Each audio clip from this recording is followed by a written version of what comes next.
Чороны представляют исключительное достояние материальной культуры якутов.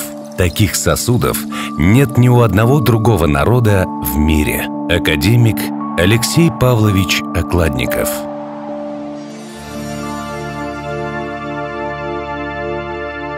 Саха беляхтир чорону олус истингидигер, догор келер кескиле делейдик салалларыгар. Өлгөн буяңыр житин, кыыньяр кымыс ихитин, беляхте догоргор чорону, жолу кутан толору.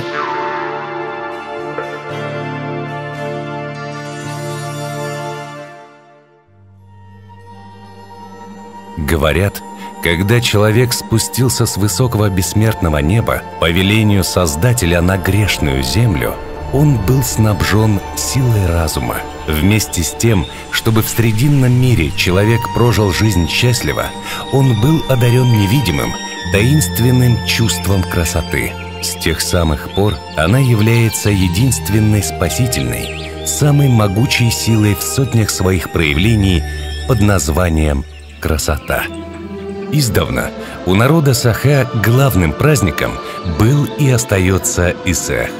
В организации Исеха, праздника белого изобилия, первостепенное значение придавалось кумысной посуде.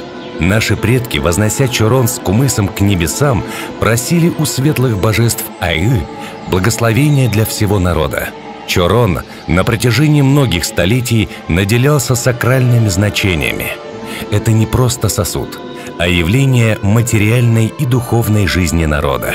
Благодаря бережному отношению народа к священному кубку, передаваясь из поколения в поколение, национальная посуда не затерялась, не забылась, сохранила каноническую форму и обрела новое дыхание в фарфоре.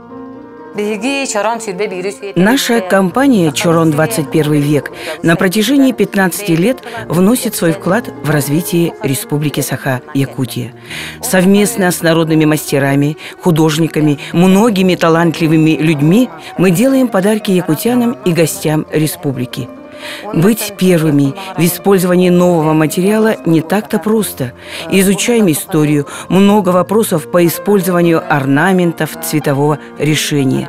Наши изделия словно дети, рождаются от бессонных ночей, тратится много человеческой энергии.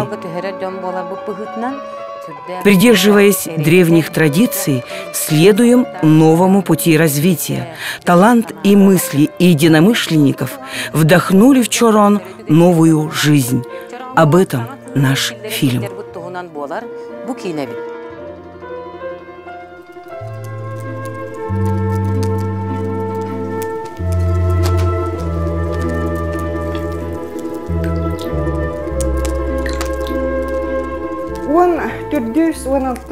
В раскопках, датированных куланатахской культурой XIV-XVI веками, на территории Якутии были найдены вместе с берестяной посудой и черепки из глины, также похожие на ножки-обломки.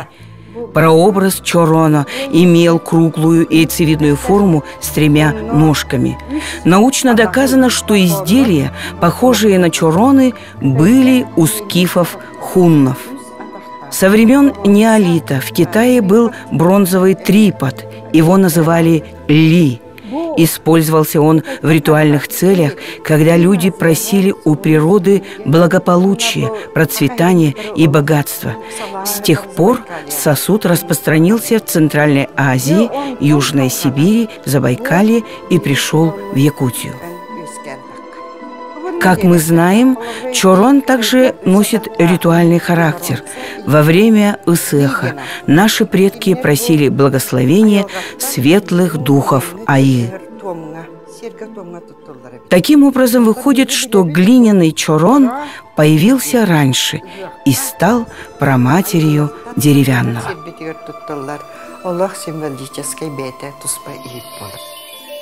Учеными доказано, что традиция изготовления чоронов из глины существовала в Якутии издревле. И якуты пользовались посудой, сделанной из горшечной глины той. Яков Линденау привел якутские названия глиняных сосудов. Например, Улахан Кёс, дословный перевод «большой сосуд». Первоначально глиняные ножки для керамических сосудов изготавливались отдельно и выполняли функции тагана – подставки для котла. Интересно, что сосуд такой же формы есть у многих народов Америки, что говорит о существовании древних связей. Видимо, эта форма перешла к нам уже заданная, архетипичная с юга. По словам Розалии Бравиной, найденные в 2016 году в Горном Улусе черепки посуды из местной глины, датируемой XIV-XVI веком, только подтверждают, что форма и каноны Чорона начались с глины. В старину у якутов особым почетом пользовались 19 ремесел. Из них большим уважением пользовался ремесленник кюэщут, что можно перевести как гончар. Считалось, что далеко в Нижнем мире живет глубокий старец или старуха, который занимается гончарным делом. Говорили, что слово кюэщута сильнее слова шамана или духа охоты Баяная. В древние времена в каждом роду были свои кюэщуты, чаще всего пожилые женщины. При рождении младенца им приносили глину, чтобы они сделали горшок и по его качеству предопределили будущую судьбу ребенка. Если горшок выходил ладным, то и судьба у младенца будет хорошей. Я думаю, эта глиняная посуда и есть символ Бор-Кут, духа земли.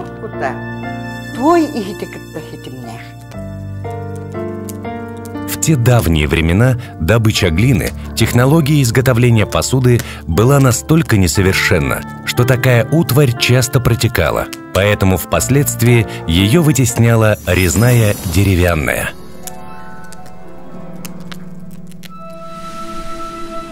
Дерево – твердый материал. Его художественная обработка требует физических усилий. Несомненно, этой работой стали заниматься мужчины. Для посуды подходит именно береза. Она и стала излюбленным поделочным материалом народных мастеров.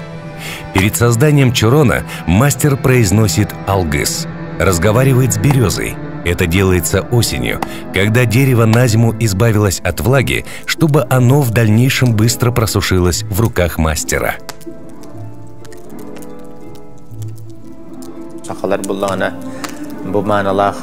Лиственница – хрупкая порода дерева. Чаще трескается, дает привкус, что не подходит для посуды.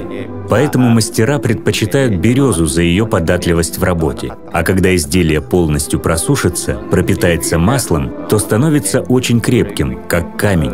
Обрабатывают сосуд, как правило, маслом из коровьего молока.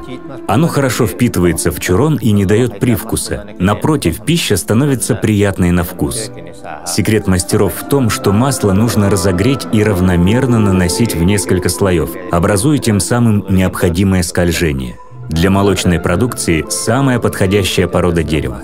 Наши предки знали о том, что масло из коровьего молока больше всего подходит для чуронов. Я не рекомендую использовать растительное масло. Оно не впитывается в дерево, изделие становится липким, появляется привкус. В старину якутские мастера обходились очень малым количеством инструментов. Буквально топор для придания формы, якутский нож и пара видов резаков. Самый старинный деревянный чурон относится к XVI веку. Он был найден в 2005 году в местности Ючугей-Алас, Баягинского наследия Татинского улуса. Орнамент чурона, как и его форма, позволяют определить датировку бытования предмета. Архаичного типа чуроны имеют орнамент в виде простых геометрических линий, зигзагов. Чуроны более позднего периода украшались продуманными, сложными, витиеватыми узорами и вместе с тем имели классически выдержанную форму. Территория Якутии огромна, но чуроны из разных улусов имеют одинаковую форму. При этом абсолютно понятно, что это работа не одного мастера, а значит, существовал неписанный закон о каноне чурона. Искусствовед Иннокентий Потапов описал несколько разновидностей чурона по видам их использования. Чурон-наях – самый крупный сосуд, из которого разливалась молочная продукция. Алга из чурон украшался конским волосом и использовался на исехе в ритуальных целях.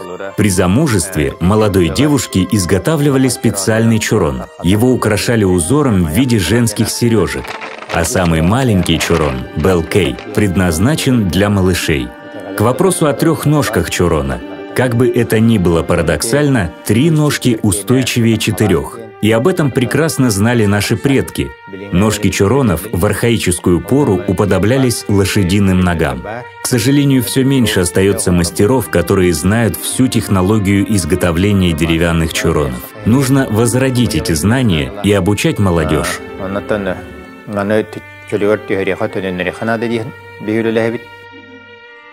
Известно, что резчики работали от начала до конца вручную. Все время осязая материал, его фактуру, любуясь его текстурой. Еще на стадии, когда разрабатывался силуэт чурона, они принимали во внимание и ее будущую орнаментику. Ни один узор не повторяется полностью. Улла Йоханссон, которая выпустила в 1954 году в Гамбурге монографию «Орнаментальное искусство якутов», изучала узоры и орнаменты на чуронах в музеях Гамбурга и Франкфурта на Майне.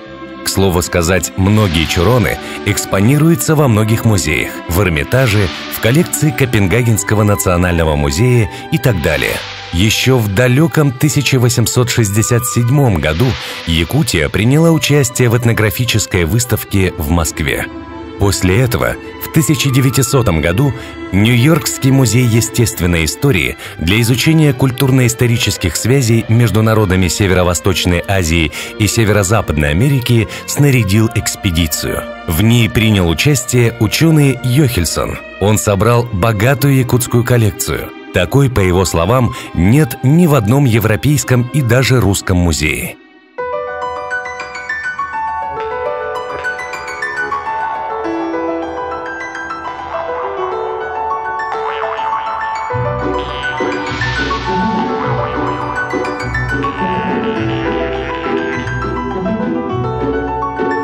Фарфоровая якутская посуда уже стала визитной карточкой Якутии.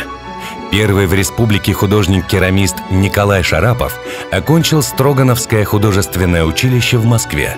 Он первым начал пропагандировать изготовление национальной посуды из керамики и фарфора. А первой женщиной Саха, художником-керамистом, была Мария Гуляева-Туоя.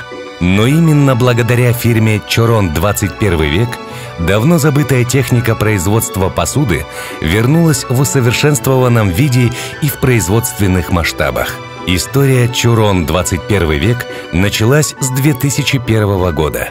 В те сложные для экономики России времена директор Софья Попова искала отечественные заводы. В то время амгинцы уже изготавливали несколько видов изделий из фарфора в городе Артем Приморского края. Как только начали работать с Артемовским фарфоровым заводом, они закрылись. Поэтому в 2002 году обратились в Санкт-Петербург на частный завод и параллельно начали выпуск маленькой партии в учебно-производственном комбинате при Богдановическом фарфоровом заводе. А в 2003 году уже начали массовый выпуск нескольких видов чурона на Владивостокском фарфоровом заводе. И, наконец-то, в 2004 году в Китае, в провинции Цзянци, в городе Диндяджэнь, на родине фарфора, к 3-м спортивным играм «Дети Азии» был изготовлен кубок чорон «Дюлор» высотой 52 сантиметра. С тех пор до сегодняшнего дня фирма «Чурон 21 век» постоянно работает с фарфоровыми заводами на юге Китая. Там отливают посуду в белом виде, а ручная роспись и декорирование создается здесь художниками-мастерами фирмы. Мне нравится, что вы спрашиваете, уточняете про каждый узор, каждый штрих, узнаете об использовании цветов. Я скажу, что у якутов традиционными являются цвета окружающей природы – земли, травы, цветов, неба. То есть те, которые мы привыкли видеть в родной природе. Вы начали использовать именно эти цвета. Это правильно. К примеру, в современной палитре акварели более 30 цветов, но это не означает, что нужно использовать их все. Хвалю ваших художников. Они ведь молодые, но уже вышли на другой уровень росписи. Досконально изучают то, чем занимаются. Я вот вижу много национальных изделий-фальшивок, которыми китайцы заполонили рынки и пытаются убедить нас в том, что они якутские, хотя сделано все неправильно. Перевернуто с ног на голову, и цвета не наши, форма другая, орнамент вытянутый и так далее. Так бывает, когда, не зная традиций, создают подделку. Совсем другое дело ваша работа, сотворенная с теплотой сердца, с добрыми мыслями, с вложением души. Такие изделия куда приятнее дарить любимым и близким. После вас придут другие мастера, которые пойдут по вашим стопам. Вы на протяжении 15 лет работаете с душой, выходите на новый уровень искусства. Хвалю Чорон 21 век за это.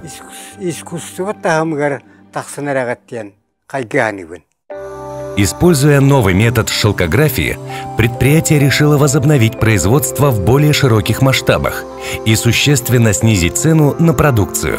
Орнамент, сделанный методом шелкографии, деколь, по качеству и количеству выпускаемой продукции превзошел все предыдущие способы. После росписи посуда обжигается в муфельной печи при температуре до 800 градусов по Цельсию, чтобы сохранить исторические каноны, начиная от формы тулова и заканчивая правильной ставки ножек. На заводе учитывается и то, что при обжиге изделие дает усадку. Как говорят сами работники, это очень сложный процесс.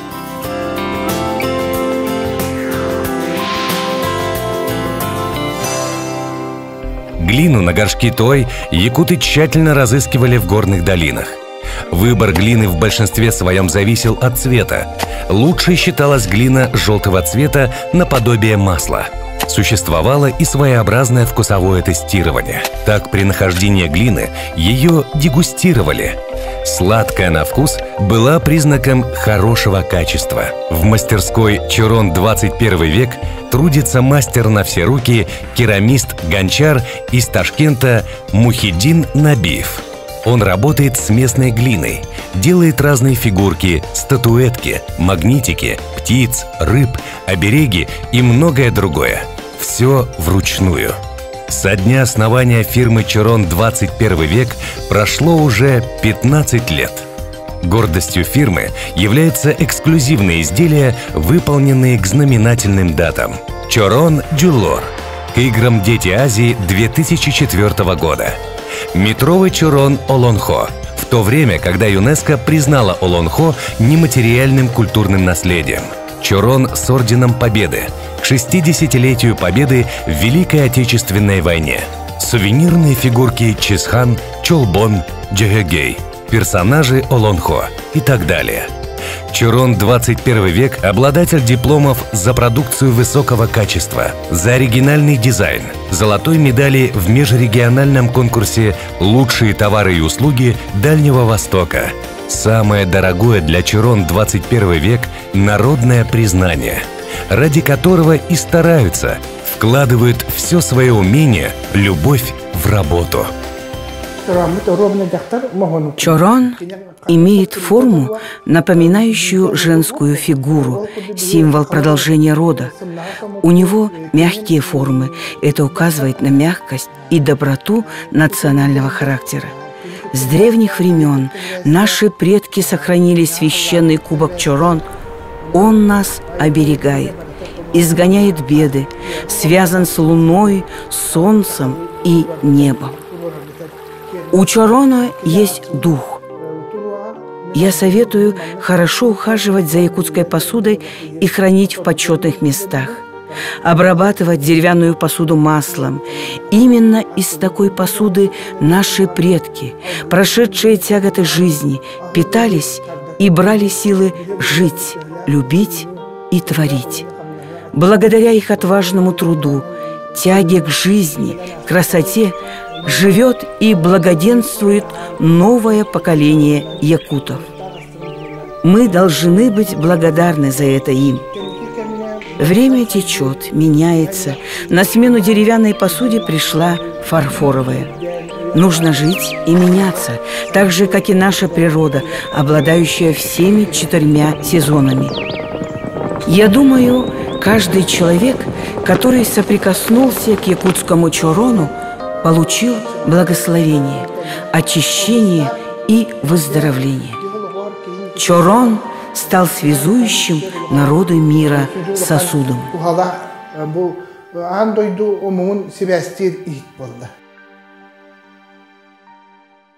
Чорон 21 век совместно с учеными, народными мастерами, этнографами, музеями работал над созданием книги «Чорон. История и современность» на протяжении нескольких лет. Богата книга не только глубоким содержанием, прекрасными иллюстрациями.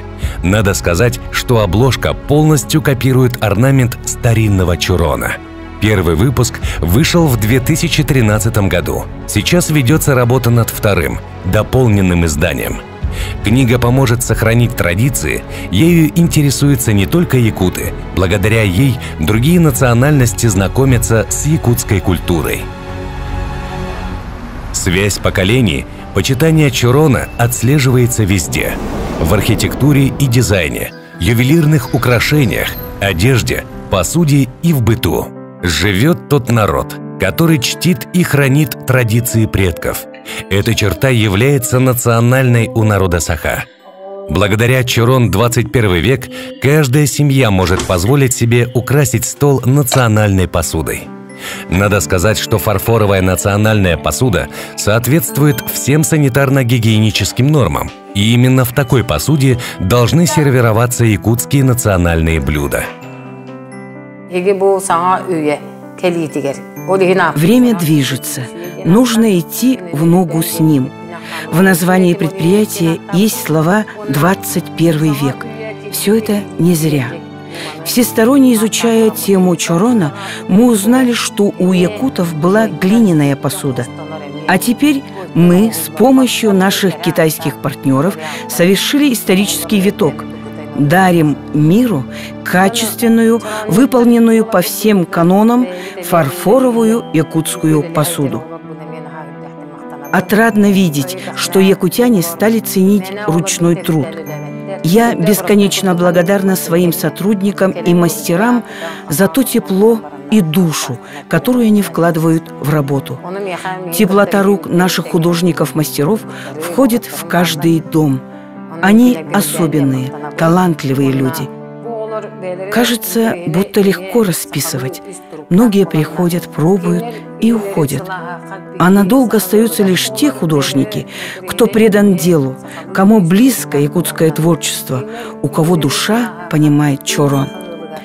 Покупая наши изделия, знайте, частичка их тепла будет с вами.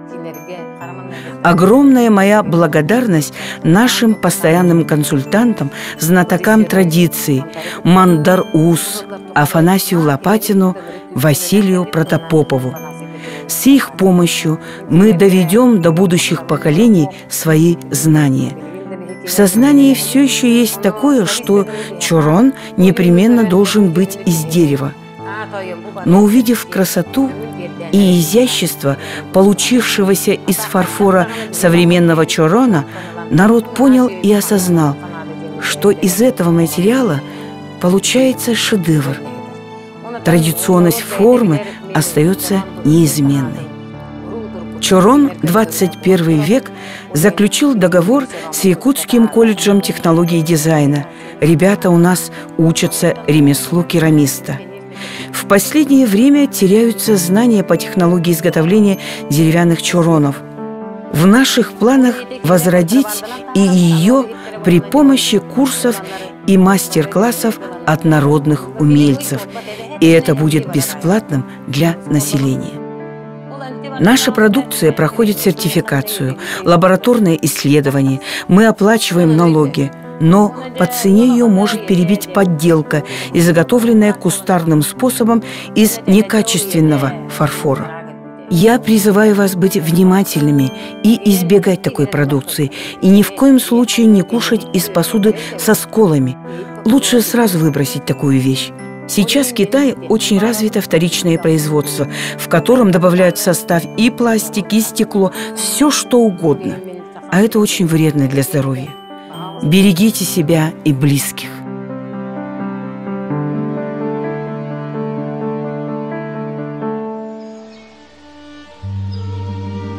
Софья Попова родом с берегов живописной Амги.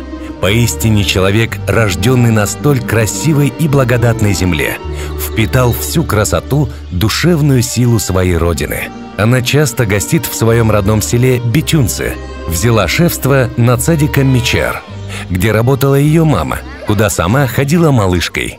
Каждый ее приезд – это праздник. Она от души преподносит подарки, интересуется новостями. Софья Трофимовна не отказывает в спонсорской помощи талантливой молодежи. Так, она одна из первых, кто поддержал якутский кинематограф, оказав поддержку продюсеру фильма, покидая благоухающую гавань Марианне Скребыкиной. Фильм получил приз за выдающееся художественное достижение на 6-м фестивале кино в Монако Charity Film Festival, Княжество Монако, в 2011 году. Накануне 15-летия предприятия заслуги Софьи Поповой становятся еще более значительными. Учитывая, что она пионер в своем деле, провела фирму через тернии. Трудоустроив местное население, оплачивая налоги, она продолжает вносить свой мощный вклад в социально-экономическое развитие своего народа. Изучая традиции, передает опыт молодому поколению. Якутяне испытывают эстетическое удовольствие от прекрасно расписанной посуды, с гордостью встречают и угощают гостей. Благодаря искусной технике росписи художниц фирмы «Чорон 21 век» национальная посуда Якутии имеет свое неповторимое лицо.